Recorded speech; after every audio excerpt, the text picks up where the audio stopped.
हाँ, तो मेरे सभी प्यारे छात्रों को मेरी तरफ से नमस्कार एवं राम राम। जैसा कि आप लोगों ने आज तक की जितनी भी क्लासें ली और पहला जो चैप्टर था भारतीय भूगोल का सामान्य परिचय वो कंप्लीट हो गया। जिन लोगों को इससे संबंधित प्रश्न चाहिए, क्वेश्चन जिनको चाहिए, वो मेरे टेलीग्राम से जुड़ करके वहां पर प्रत्येक टॉपिक के हिसाब से आपको टेस्ट पेपर मिल जाएगा, वहां आप टेस्ट दे सकते हैं। सेकंड, हम लोगों ने कल की जो क्लास थी उस क्लास में भारत के भौतिक प्रदेशों की बात कर रहे थे और कल मैंने आप लोगों को भौतिक प्रदेश जो थे उसमें बताया था कि भारत को भौतिक प्रदेशों के आधार पर 5 भागों में डिवाइड किया जाता है और उन 5 भागों के मैंने क्लासिफिकेशन वर्गीकरण भी किया था यहाँ पर कि वो 5 कौन कौन से पार्ट है और उसके अंतर्गत उन 5 पार्टों का भी हम लोगों ने आगे क्लासिफिकेशन किया था। तो उसमें हम लोगों ने सबसे पहला पार्ट जो पढ़ा था वो कौन सा था? तो सबसे पहला पार्ट था उत्तर पर्वतीय प्रदेश। और उत्तर पर्वतीय प्रदेशों के अंतर्गत हम लोग बात कर रहे थे कि उत्तर पर्वतीय प्रदेशों के अंतर्गत भारत के अंतर्गत हम लोग जो अध्ययन करते हैं वो अध्ययन किसका किया जाता है? तो वो अध्ययन किया जाता है हिमालय का। और हिमालय का भी मैंने आगे वर्गीकरण या क्लासिफिकेशन जो था वो 2 आधार पर किया था। 2 आधारों में से पहला आधार जो था वो इसके निर्माण प्रक्रिया या फिर ऊंचाई के आधार पर था। दूसरा विभाजन जो था वो इसके क्षेत्रीय विभाजन के आधार पर था।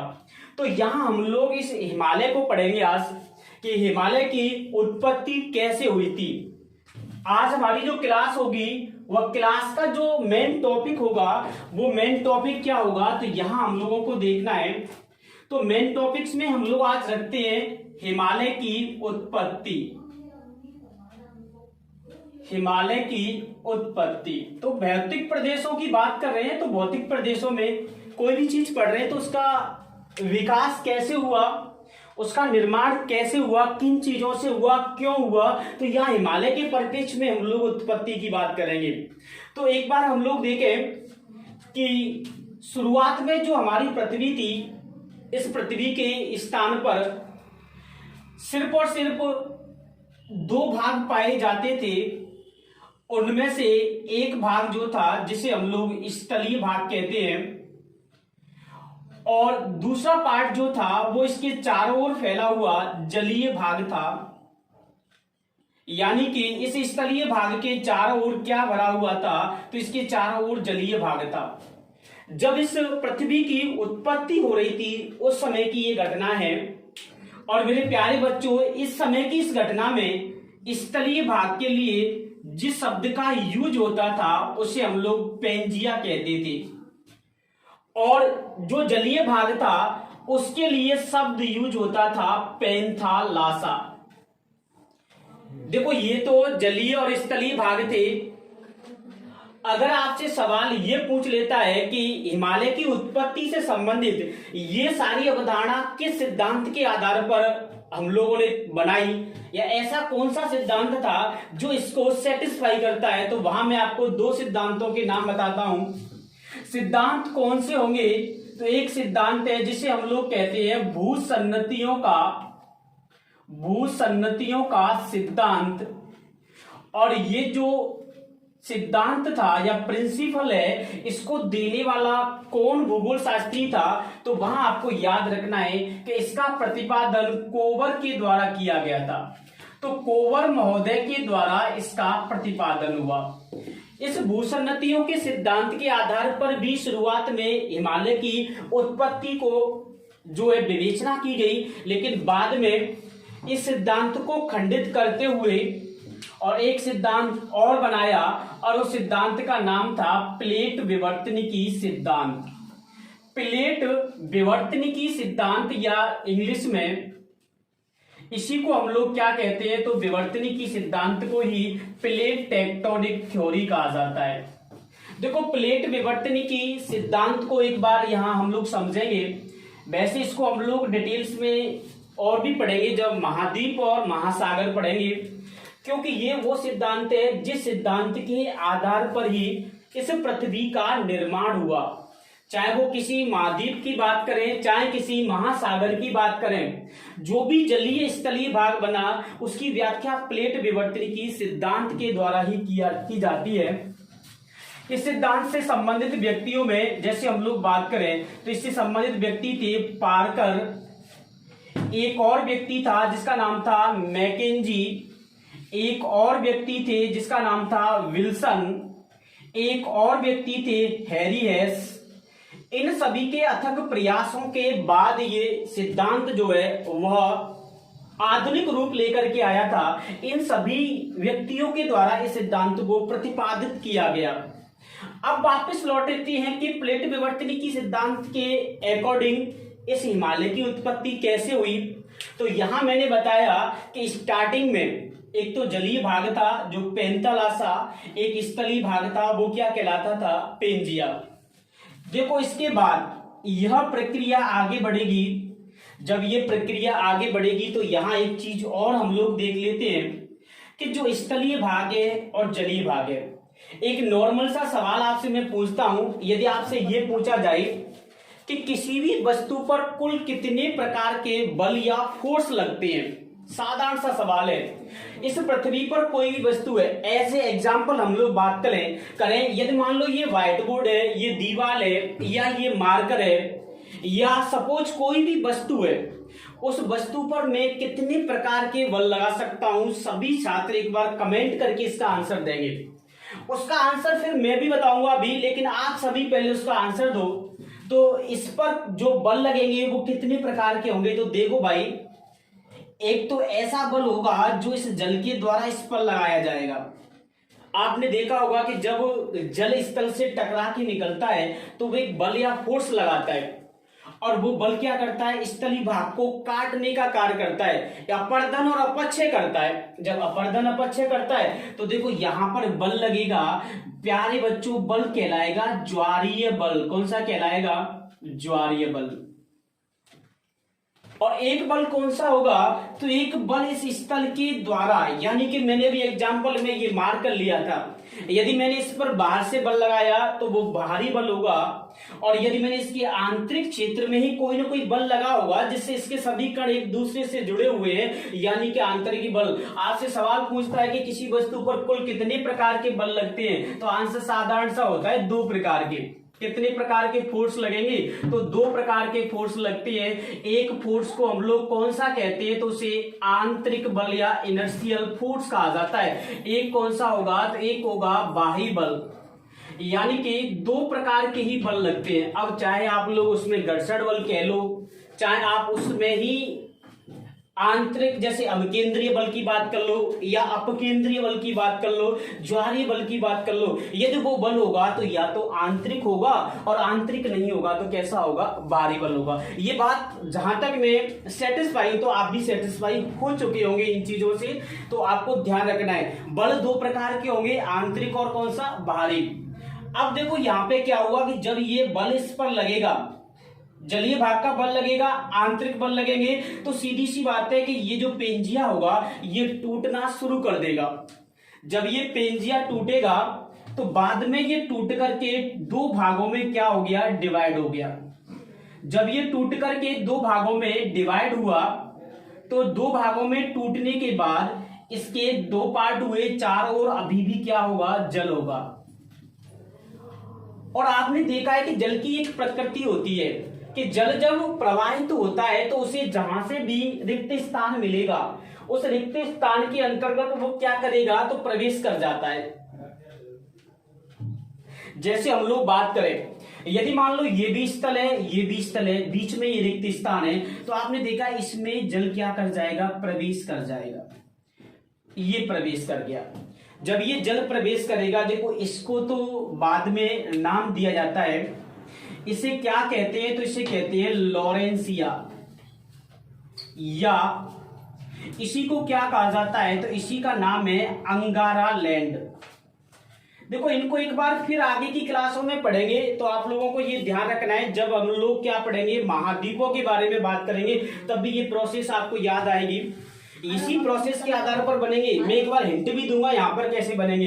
देखो ये भाग बनेगा, इस भाग को क्या कहेंगे? तो इस पार्ट को कहेंगे बेटा गोंडवाना लैंड। क्या कहेंगे? गोंडवाना लैंड के नाम से जाना जाता है। और जो ये चारों ओर जलीय भाग है इसको अभी भी क्या कहेंगे? तो इसको अभी भी पैंथालासा कहते हैं। और एक नई अवधारणा निकल के आती है, और वो नई अवधारणा क्या थी कि दोनों स्थलीय भागों के मध्य जो जल भरा था इसके लिए क्या शब्द यूज होगा? तो इसके लिए प्यारे बच्चों शब्द यूज जो होगा वो होगा टैथी सागर। कौन सा होगा? टैथी सागर। और ये जो आपको चित्र दिख रहा है ये वर्तमान समय से लगभग कितने वर्ष पहले की बात है? तो ये आज से 7 करोड़ वर्ष पहले की बात है। 7 करोड़ वर्ष पूर्व की ये घटना है। तो ये 7 करोड़ पूर्व पहले अपने टैथी सागर का निर्माण हुआ था। आज से 7 करोड़ वर्ष पूर्व आप लोग इमेजिनेशन कर सकते हैं। तो ये प्रक्रिया स्टार्ट हुई थी। ये प्रक्रिया लगभग 11 से 12 करोड़ वर्ष पहले की थी। ये प्रक्रिया 7 करोड़ वर्ष पहले की है। अब मुझे एक चीज ये बताओ आप सभी लोग कि यहां जो बलों ने कार्य किया था उसका परिणाम क्या निकल के आया? कि ये 2 भागों में बट गया, एक नया पार्ट निकला। तो क्या यहां पर भी बल कार्य करेगा कि नहीं करेगा? तो आंसर होगा बिल्कुल करेगा, क्योंकि इसके भी चारों ओर जल है, इसके भी चारों ओर जल है, ये भी स्थल है, ये भी स्थल है। तो यहां पर भी जब फोर्स लगेगा, बल लगेगा, तो अब जैसे इसका टुकड़े हुए वैसे ही इसके टुकड़े होंगे। जब इनके टुकड़े होंगे तो आपको याद दिला देता हूं कि जब ये टूटेंगे तो यहां बनेंगे महाद्वीप। जैसे हम लोग बात करें कौन से महाद्वीप बनेंगे, तो देखो गोंडवाना से वे महाद्वीप का निर्माण होगा। जैसे आपने पढ़ा है, इससे बनेंगे अफ्रीका, इससे बनेगा दक्षिणी अमेरिका, इससे बनेगा प्रायद्वीपीय भारत, इससे बनेगा ऑस्ट्रेलिया, और इससे क्या बनेगा? तो देखो इससे बनेंगे यूरोप, इससे बनेगा यूएसए, उत्तरी अमेरिका, नॉर्थ अमेरिका का निर्माण होगा। यानी कि ये आगे चल करके महाद्वीपों के निर्माण करेंगे। और ये पैंथालासा जो जलीय भाग है ये क्या बनाएगा? तो भाई ये पैंथालासा बनाएगा महासागर। क्या बनाएगा? तो इससे क्या बनेंगे? महासागर। तो ये प्रक्रिया महाद्वीपों में भी आएगी और महासागरों में भी। बट हमको अभी उत्पत्ति किसकी करनी है? वहां तक तो पहुंचे ही नहीं, हमको उत्पत्ति करनी है हिमालय की। एक बार फिर समझा रहा हूं मैं इन चीजों को, क्योंकि ये चीज समझ में आ जाएगी तो काफी चीजें समझ सकते हैं आप लोग। देखो यहाँ भूसन्निधियों का सिद्धांत, एक चीज और याद रखना, क्योंकि टेस्ट वगैरह में ये सवाल आ भी सकता है कि भूसन्नतियां जो होती हैं इनको सभ्यताओं का पालना किसके द्वारा कहा गया? सीधा सवाल है, भूसन्नतियों को सभ्यता का पालना किसने कहा? तो आंसर होगा उसमें कोबर। क्या आंसर होना चाहिए? कोबर। कोबर महोदय ने ही कहा था कि जो भूसन्नतियां हैं उनके अंतर्गत ही विभिन्न प्रकार की प्राचीन काल में सभ्यताओं का विकास हुआ था, इसलिए सभ्यताओं का पालना कहता है। अब हम लोग बात करेंगे पहली कंडीशन में, तो ये पिंजिया बना पैंथालासा, जल और स्थल। सेकंड कंडीशन में गोंडवाना और लॉरेंसिया या अंगाना लैंड में टूट गया, बीच में टैथी सागर बना। अब तीसरी कंडीशन और देख लो, तीसरी कंडीशन क्या होगी? तीसरी कंडीशन में हम लोग देखेंगे कि जब इन दोनों से विभिन्न प्रकार के महाद्वीपों का निर्माण हुआ, तो विभिन्न प्रकार के महाद्वीपों का निर्माण होने के बाद यह हम लोग बात करेंगे। देखो ये एक महाद्वीप है और इस महाद्वीप का नाम क्या है? तो वहां हम लोग बात करेंगे, ये महाद्वीप है जिसका नाम है अफ्रीका। अफ्रीका महाद्वीप। इस अफ्रीका महाद्वीप के यदि हम लोग यहां बात करें तो यहां एक छोटा सा द्वीपीय प्रदेश है मेडागास्कर। इस मेडागास्कर के इधर में अगर हम लोग बात करें तो यहां ऑस्ट्रेलिया, और यदि यहां बात करें तो यहां प्रायद्वीपीय भारत। यहां पर क्या होगा? तो यहां प्रायद्वीपीय भारत। अब देखो ये प्रायद्वीपीय भारत है, यहां से प्रक्रिया क्या स्टार्ट होती है? इसके बाद ये सीन दिखेगा, 7 करोड़ वर्ष बाद ये सीन दिखेगा। और ये सीन जब दिखेगा तो यहां से देखो ये जो प्रायद्वीपीय पार्ट है, ये पार्ट उत्तर पूर्व की ओर, कौन सी दिशा में? उत्तर पूर्व की ओर गति करेगा। और जब उत्तर पूरब की ओर गति करेगा तो यहां पर क्या भरा हुआ है, तो यहां पर जल है, और जल किसके रूप में है, तो आंसर आएगा 33 सागर।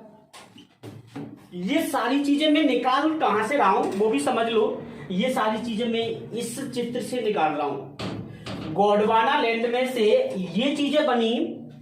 जब ये उत्तर पूरब की ओर खिसकना स्टार्ट करेगा तो इसके ऊपर क्या है, 33 सागर, और 33 सागर के ऊपर क्या है, अंगारा लैंड। यहां क्या बनेगा, यूरोप, नॉर्थ अमेरिका, एशिया बनेगा। यानी कि यदि इसके ऊपर की बात करें तो यहां प्लेट जो होगी वो कौन सी होगी, तो प्लेट होगी यूरेशियन प्लेट।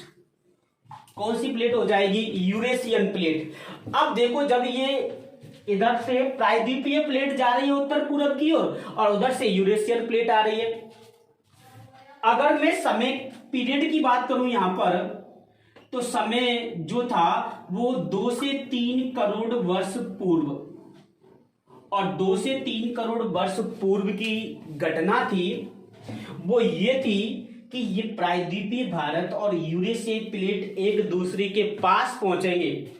जब ये प्यारे बच्चों एक दूसरे के पास पहुंचेंगे, कहने का तात्पर्य क्या है कि जब दो प्लेटें, यदि सपोज मैंने ये 2 प्लेटें ले ली, और ये दोनों प्लेटें कौन सी होंगी, तो देख भाई, ये प्लेटें मान लो, ये प्लेट तो मैं कह देता हूं P1 है, और ये प्लेट कौन सी है, P2।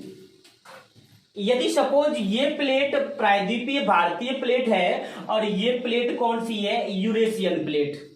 यदि दोनों प्लेटें एक दूसरे के पास जाएंगी तो टकराएंगी, और टकराने से क्या होगा, जैसे मैं एक अपने से परिचित एग्जांपल लेते हैं हम लोग।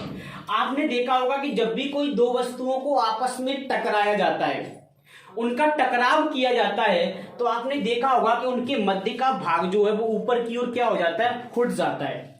यानी कि उस के मध्य के क्षेत्र में वलन या मोड़ पड़ जाते हैं। कैसे पड़ेंगे, देखो, जब ये टकराएंगी तो यहां पर इस तरीके के मोड़नुमा आकृतियों का निर्माण होगा। जब ये दोनों आपस में टकराएंगे तो इस बीच में कई सारे महाद्वीपों में विभिन्न प्रकार के इस मोड़नुमा आकृति के स्थलाकृतियों का निर्माण हुआ। अब जब मोड़दार आकृतियों का निर्माण हुआ तो ये मोड़दार आकृति यदि इनकी चोटी नुकीली है, तो नुकीली चोटी होती है, तो बेटा उन्हीं को हम लोग क्या कहते हैं, तो उनको कहते हैं पर्वत। तो यहां हम लोगों ने क्या देखा कि जब प्रायद्वीपीय भारतीय प्लेट और यूरेशियाई प्लेट एक दूसरे से टकराते हैं, तो इन दोनों के टकराने से 33 सागर, और 33 सागर में क्या पड़ जाते हैं, वलन पड़ जाते हैं, मोड़ पड़ जाते हैं। और 33 सागर में जो वलन पड़ते हैं, इन वलनों से ही हिमालय की क्या होती है, तो इसी से हिमालय की उत्पत्ति होती है। तो आपने देखा कि हिमालय की उत्पत्ति कैसे होगी, तो हिमालय की उत्पत्ति यहां से समझनी है। प्लेट टेक्टोनिक थ्योरी 1967 में इसे प्रतिपादित किया गया, और इसने बताया कि जो पेंजिया और पेंथालासा थे, इन दोनों में कई सारे बलों के कारण इनका खंडन हुआ। विखंडन या खंडन के बाद ये गोंडवाना और अंगारा लैंड बने, इनसे कई सारे महाद्वीप बने, और महाद्वीपों में भी अफ्रीका के पूर्व की ओर हमने देखा प्रायद्वीपीय भारत और ऑस्ट्रेलिया बना। जब प्रायद्वीपीय भारत उत्तर पूर्व की ओर खिसकना शुरू करता है तो ये 33 सागर के पास 2 से 3 करोड़ वर्ष पूर्व और यूरेशियन प्लेट से इसकी क्या होती है, मुलाकात। और जब दो वस्तुओं की, दो व्यक्तियों की मुलाकात होती है तो वहां क्या पड़ेंगे भाई, मोड़ पड़ेंगे। और जब मोड़ पड़ना स्टार्ट हो जाता है तो यहां जैसे ही मोड़ पड़ा, चोटी नुकीली क्या बन जाएगा, पर्वत। तो इसी के द्वारा 33 सागर में जो वलन पड़े थे, इन वलनों के द्वारा ही हिमालय की उत्पत्ति हुई, और इसी कारण हिमालय को क्या कहते हैं, तो मोड़दार या वलित पर्वत कहा जाता है। ये भी आंसर यही निकल के आता है। तो ये मोड़दार या वलित पर्वत होगा। एक बार आप लोग इसका स्क्रीनशॉट ले लो, या इसको आप लोग नोट कर सकते हैं, फिर हम लोग आगे कंटिन्यू करेंगे। हाँ, तो जैसे कि हम लोगों ने ये हिमालय की उत्पत्ति पढ़ी थी, कुछ लोग कमेंट कर रहे हैं कि ये सर समझ में नहीं आया तीसरा पार्ट, तो मैं इसको एक बार फिर से बताता हूँ आप लोगों को कि जैसा कि हम लोगों ने यहाँ पढ़ा था कि ये पेंजिया स्थलीय भाग था, पेंतालासा जलीय भाग था, और उसके बाद हम लोगों ने देखा कि इसके बाद इस जलीय भाग के द्वारा ज्वारीय बल लगाए गए और इस पेंजिया के अंदर आंतरिक बलों ने कार्य किया, जिससे इसका विखंडन हुआ। विखंडन होकर अंगारा लैंड और गोंडवाना लैंड का निर्माण हुआ, और बीच में जो जलीय भाग का निर्माण हुआ वो क्या कहलाया, तो उसका नाम पड़ा तैतीस सागर। और तैतीस सागर के बाद हम लोगों ने बात करी थी। अब देखो यहां से समझना है तब वो समझ में आएगा। क्या समझना है कि जिस प्रकार से यहां ये ज्वारीय बल और आंतरिक बल लग रहे थे, सेम उसी प्रकार से इनमें भी ये बल लगेंगे। जब इनका भी विखंडन हुआ तो यहां से क्या बने, कई सारे महाद्वीपों का निर्माण हुआ, और इससे क्या बने, महासागर। इन्हीं महाद्वीपों में से एक महाद्वीप बना अफ्रीका। अफ्रीका के पूर्व में आज भी ये देश स्थित है, एक छोटा सा द्वीप है मेडागास्कर। हिंद महासागर का सबसे बड़ा द्वीप है बेटा ये। कौन सा, मेडागास्कर। इसके जब इसकी उत्पत्ति हुई थी उस समय यहाँ ऑस्ट्रेलिया था और यहाँ प्रायद्वीपीय भारत था। देखो ऑस्ट्रेलिया ने तो इधर पूरब की ओर गति करना शुरू कर दिया, तब तो ये ऑस्ट्रेलिया पूरब की ओर चला गया। प्रायद्वीपीय भारत ने उत्तर पूरब की ओर गति करी तो ये उत्तर पूरब की ओर गया। जब ये उत्तर पूरब की ओर गया तो आगे ये कहां पहुंचा, तैतीस सागर। जब ये यहां पहुंचा तो ये घटना लगभग 2 से 3 करोड़ वर्ष पहले हो रही थी। इस तैतीस सागर के उत्तर में अंगारा लैंड से भी कई सारे महाद्वीपों का निर्माण हुआ, जैसे यूरोप, उत्तरी अमेरिका, एशिया। इनके महाद्वीपों में एक प्लेट थी जिसका नाम था यूरेशियन प्लेट। जब ये दोनों प्लेटें, प्रायद्वीपीय प्लेट और यूरेशियन प्लेट, या इसको सम्मिलित रूप से क्या कहते हैं, इंडो ऑस्ट्रेलियन प्लेट भी कहते हैं बड़ी प्लेटों में। तो जब ये दोनों प्लेटें एक दूसरे से टकराएंगी या आपस में एक दूसरे के पास पहुंचेंगी तो तैतीस सागर में वलन पड़ जाते हैं, यानी कि मोड़ पड़ जाते हैं। और इस मोड़ पड़ने के कारण ही मोड़दार या वलित पर्वतों का निर्माण होता है, और उसमें से बनाता कौन सा पर्वत, हिमालय। और तैतीस सागर का जो जल था वह इस भारत के दोनों ओर चला जाता है। तो दोनों ओर जाएगा तो बनेगा क्या, तो वहां बनेगा मेरे प्यारे ढक्कन। क्या बनेगा, तो वहां बंगाल की खाड़ी और अरब सागर बनेगा। अब शायद मैं ये उम्मीद कर सकता हूं कि ये चीज यहां तक की समझ में आ गई होगी, और अगर समझ में आ गई है तो अब हम लोग आगे बढ़ते हैं। आगे बढ़ेंगे तो अब हम लोग देखेंगे कि इस हिमालय का भारत की दृष्टि से क्या महत्वपूर्ण है या क्या महत्व है। तो इसका आप लोगों ने स्क्रीनशॉट ले लिया होगा, नहीं लिया है तो अब आप लोग ले सकते हैं। अब हम लोग देखो क्या बात करेंगे। तो ये तो हिमालय की उत्पत्ति थी कि किस तरीके से हिमालय की उत्पत्ति हुई थी। तो यहां आपको नॉर्मल से सवाल याद रखनी है उत्पत्ति से, बाकी की सारी चीजें हम लोग थोड़ी सी, कभी कभी क्या होता है कि ऐसा सवाल आ जाता है जो सवाल थोड़ा सा सिलेबस से भी हटके होता है, लेकिन उसका इनडायरेक्टली अपने टॉपिक से संबंध होता है। जैसे यहां मैं आपको ये सारी चीजें क्यों पढ़ाई थी, क्योंकि जब हिमालय सिलेबस में है तो उसकी उत्पत्ति भी होती है। अधिकांश जब क्लास आप लोग पढ़ते हैं तो वहां इसकी उत्पत्ति को नहीं पढ़ाया जाता है। डायरेक्ट क्लास की स्टार्टिंग जो होती है वो स्टार्टिंग कहां से होती है, तो वो स्टार्टिंग सीधा कर देते हैं हिमालय के वर्गीकरण से। पढ़ा देंगे ट्रांस हिमालय, बृहत हिमालय, तो यहां थोड़ी सी इसकी भी नॉलेज होना आवश्यक है। अब देखो भाई, अब अगला पॉइंट क्या होगा हमारा, अगला पॉइंट होगा हिमालय का महत्व, इंपोर्टेंस ऑफ हिमालय। हिमालय का महत्व क्या है, हिमालय के महत्व की जैसे हम लोग बात करें तो मैं इस पर कई सारे पॉइंट लिखता हूं, और उन पॉइंटों की एक एक करके हम लोग व्याख्या करेंगे। जैसे हिमालय पर्वत की यदि हम लोग बात करें तो हिमालय पर्वत उत्तर भारत का प्रहरी कहलाता है। पहला पॉइंट, उत्तर भारत का प्रहरी क्यों कहलाता है, या भारत का प्रहरी भी लिखा मिल सकता है, क्योंकि हिमालय पर्वत हिमालय के द्वारा भारत की अंतरराष्ट्रीय सीमा, ये हम लोगों ने पढ़ ली, अंतरराष्ट्रीय सीमा का निर्माण किया जाता है। कई देशों के साथ हम लोगों ने पढ़ा कि हिमालय पर्वत अंतरराष्ट्रीय सीमा बनाता है।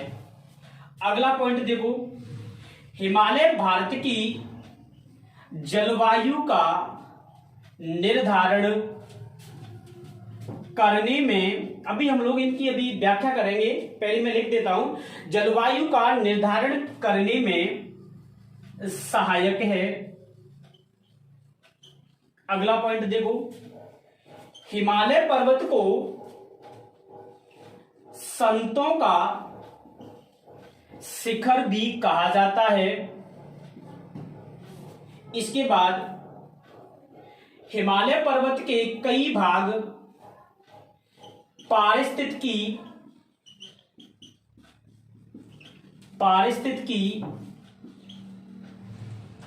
के धनी क्षेत्र हैं,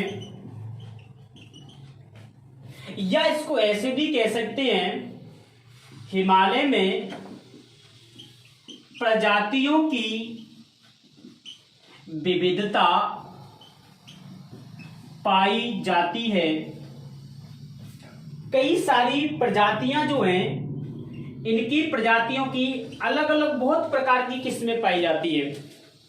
और क्या हो सकता है, तो और भी हम लोग बात करें तो हिमालय पर्वत भारत की अर्थव्यवस्था में योगदान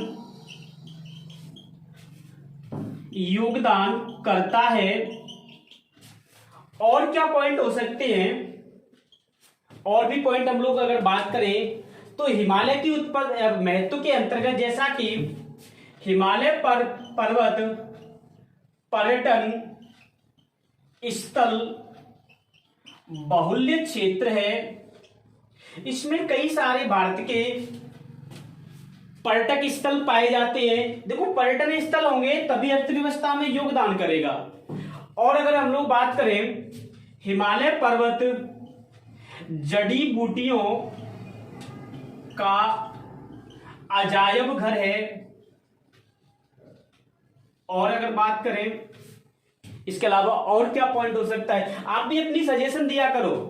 जिन लोगों पर इनसे संबंधित कोई तथ्य आता है तो वो कमेंट किया करो, जिससे कि रिवाइज हो जाए आपका, है ना। तो जड़ी बूटियों का अजायब घर है। और क्या होगा, और देख लो भाई, साइबेरिया रूस से आने वाली ठंडी पवनों से, सभी नोट कर लिया करो ना इनको जब तक मैं लिख रहा हूं। साइबेरिया रूस से आने वाली ठंडी पवनों से भारत की सुरक्षा करता है, भारत की सिक्योरिटी का भी कार्य करता है।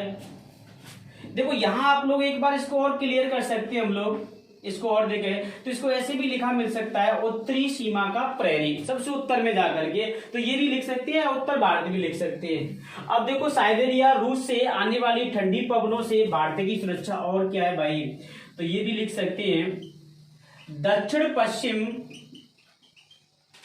मानसूनी पवनों से भारत में वर्षा कराने में सहायक।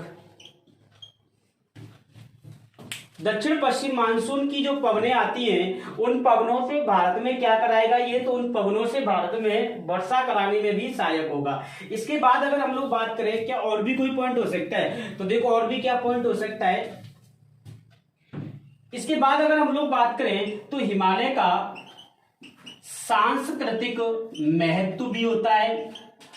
प्रत्येक क्षेत्र में इसका योगदान है, कोई ऐसा क्षेत्र है ही नहीं जहां हिमालय का अपना इंपोर्टेंस नहीं होता है, तो सांस्कृतिक महत्व भी होगा। और यदि हम लोग बात करें तो ये भी कह सकते हैं कि ये विश्व की सर्वाधिक ऊंची पर्वतमाला, ये भी इसी को कहा जाता है, हिमालय को। तो यहां मैंने हिमालय से संबंधित महत्व जो थे उनके बारे में बताया। अब देखो एक एक करके मैं इसका जो है व्याख्या करता हूं। जैसे हम लोग बात कर रहे हैं ना उत्तरी सीमा का प्रहरी, भारत की जो उत्तरी सीमा है उस सीमा पर, जैसा कि हम लोगों ने इसके अंदर कई सारे पॉइंट पढ़े थे। देखो प्रहरी का मतलब क्या होता है, प्रहरी का मतलब होता है देख रेख करने वाला। जो जैसे कि मकानों में आपने देखा होगा, बिल्डिंगों में गेट कीपर जो होता है तो वो क्या करता है, मकान की एक तरीके से देख रेख करता है। तो उसी तरीके से ये प्रहरी है उत्तरी सीमा का। वो कैसे, देखो प्रहरी का मतलब है साइबेरिया से आने वाली ठंडी पवनें रोक रहा है, दक्षिण पश्चिम मानसून से रोक करके वर्षा करा रहा है। इस तरीके से ये क्या पारिस्थितिकी से बहुल क्षेत्र है, तो ये सभी प्रहरी का कार्य कर रहा है। हिमालय के द्वारा भारत की अंतरराष्ट्रीय सीमा का निर्माण होता है, ये हम लोगों ने पॉइंट पढ़ा था। चाहे वो चीन के साथ निर्माण हो रहा हो, चाहे नेपाल के साथ, चाहे पाकिस्तान, चाहे भूटान, सभी देशों के साथ जो सीमाएं बन रही थी उस सीमा में कहीं ना कहीं हिमालय का क्या था, योगदान था। उसके बाद जलवायु का निदान करने में सहायक कैसे होगा, वो भी देखो। जलवायु में निदान ऐसे करेगा कि साइबेरिया से आने वाली ठंडी पवनों को रोकेगा तो भारत को ठंडा होने से बचाता है।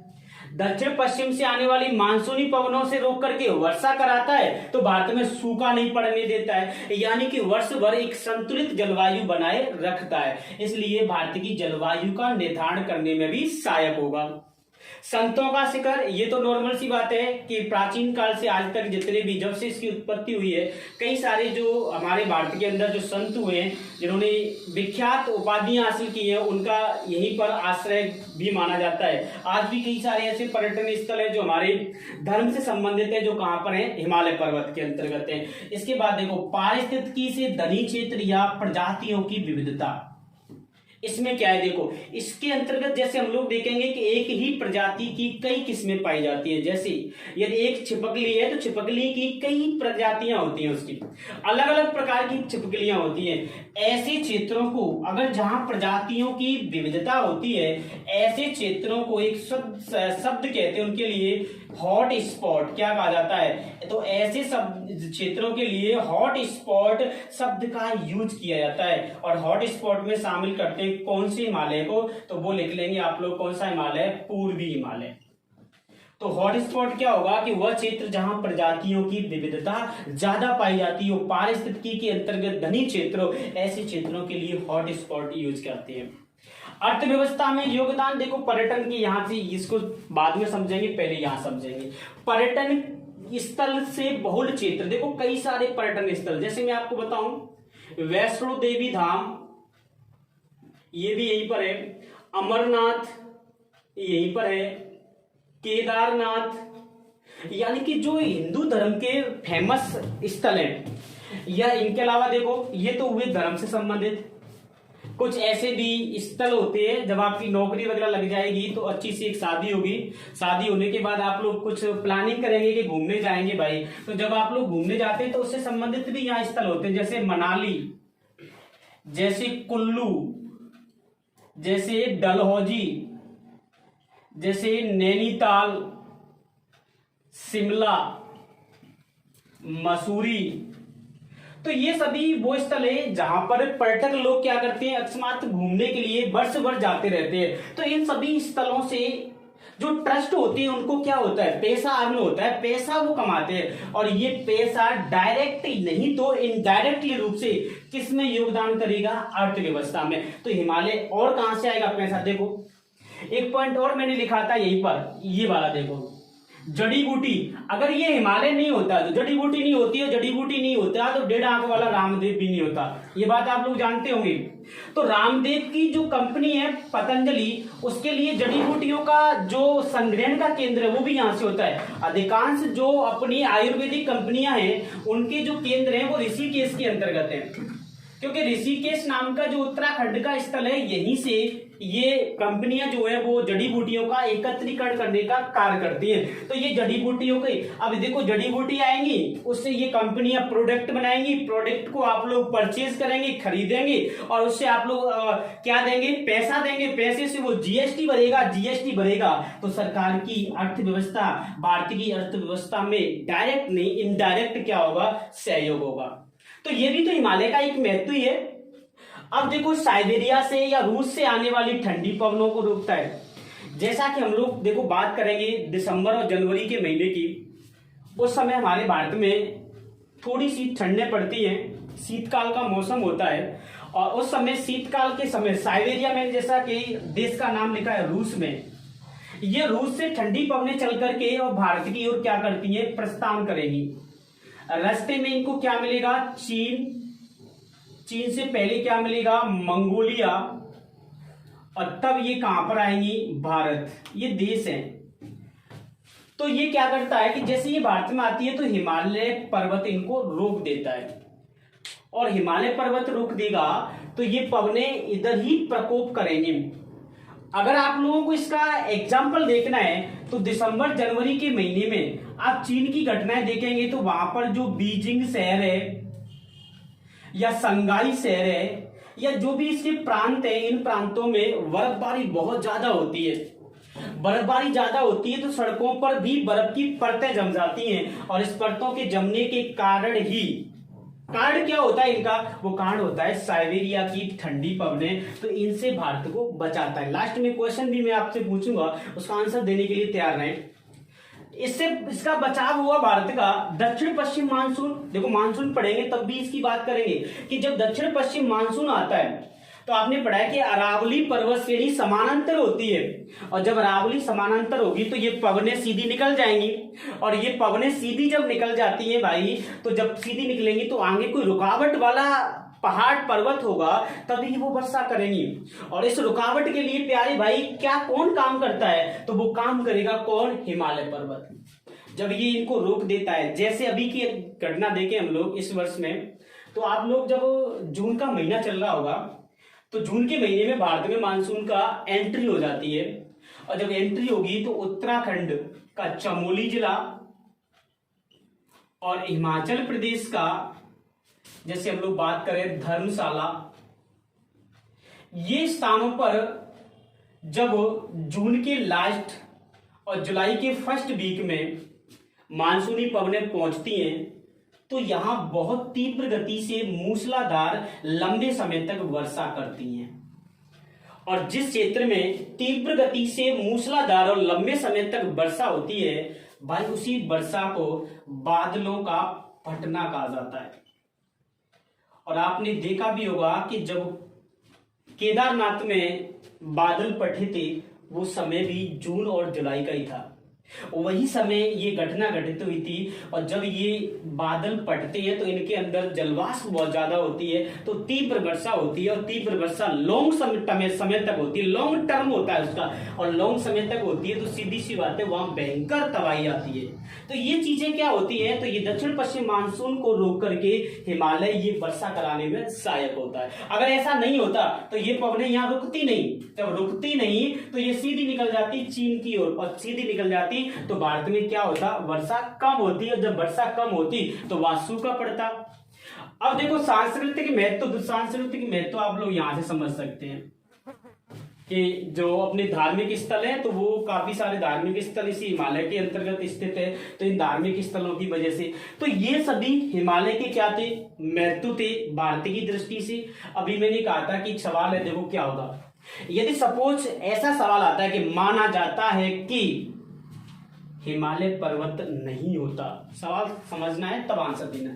यदि माना जाए कि हिमालय पर्वत नहीं होता तो क्या होता, ऑप्शन में देगा पहला, यहां मैं लिख रहा हूं, ऑप्शन समझ सकते हैं। भारत जो है वह एक उष्ण प्रदेश होता, या भारत जो है वह मरुस्थल में कन्वर्ट होता। भाई उष्ण मरुस्थल हो सकता है, प्रदेश हो सकता है। दूसरा, भारत जो है वह शीत मरुस्थल होता। थर्ड ऑप्शन, भारत की वर्तमान स्थिति होती, आज की जो स्थिति है ऐसा होता। फोर्थ ऑप्शन, फर्स्ट और सेकंड दोनों। देखो एक और ऑप्शन दे देता हूं मैं, पांचवा ऑप्शन नोटा। वैसे 4 ही मिलेंगे आपको एग्जाम में, लेकिन यहां मैं 5वां भी दे देता हूं। कुछ लोग ये भी पसंद करेंगे। तो देखो यहां पे मैंने सवाल क्या पूछा कि यदि हिमालय पर्वत नहीं होता तो क्या होता। सवाल बिल्कुल सिंपल है। कुछ समय के लिए हम लोग सपोज करते हैं कि हिमालय भारत में नहीं है, और यदि हिमालय भारत में नहीं है तो आपको ये महत्व सभी यहां लिखे हैं, सिर्फ 2 महत्व पर ध्यान देना है। साइबेरिया की ठंडी पवनें, दक्षिण पश्चिम मानसून।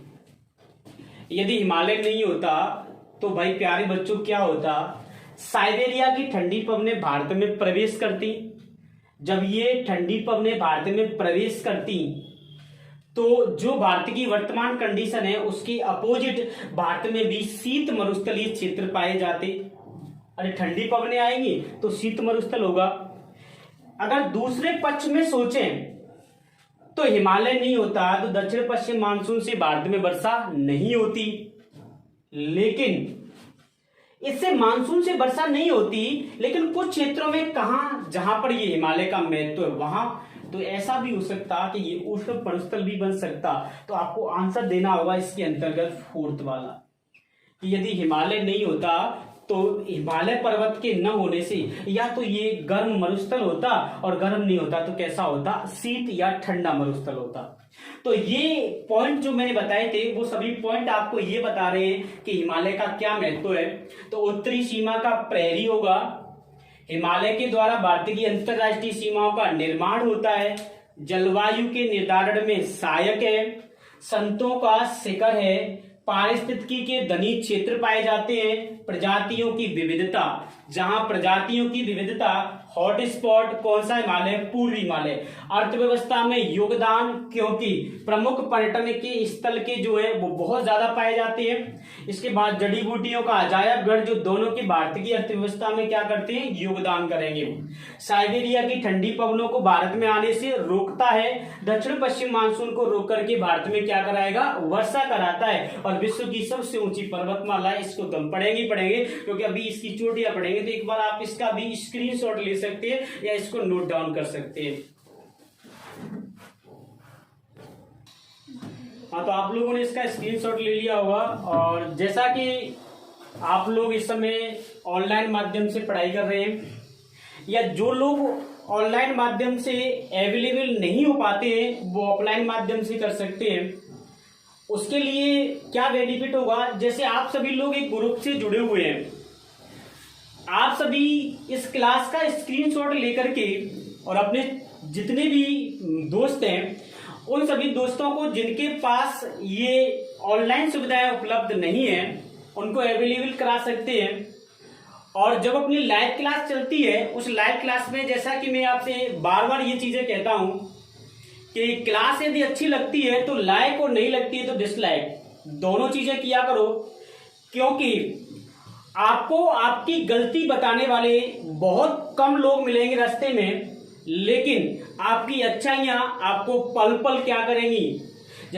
जैसा कि आपकी अच्छाइयां जो होती हैं, हर व्यक्ति सामने वाले की अच्छाई देखता है और उसे बताता है, लेकिन बुराइयों को छिपाता है। तो आप लोगों को ये चीजें ध्यान रखनी है कि किसी भी व्यक्ति के साथ, मैंने ऑफलाइन में भी कहता हूं कि यदि आप लोग पढ़ाई कर रहे हैं तो जो पढ़ाने वाला है उससे मोहब्बत नहीं करनी है, जो वो पढ़ा रहा है उससे मोहब्बत करनी है।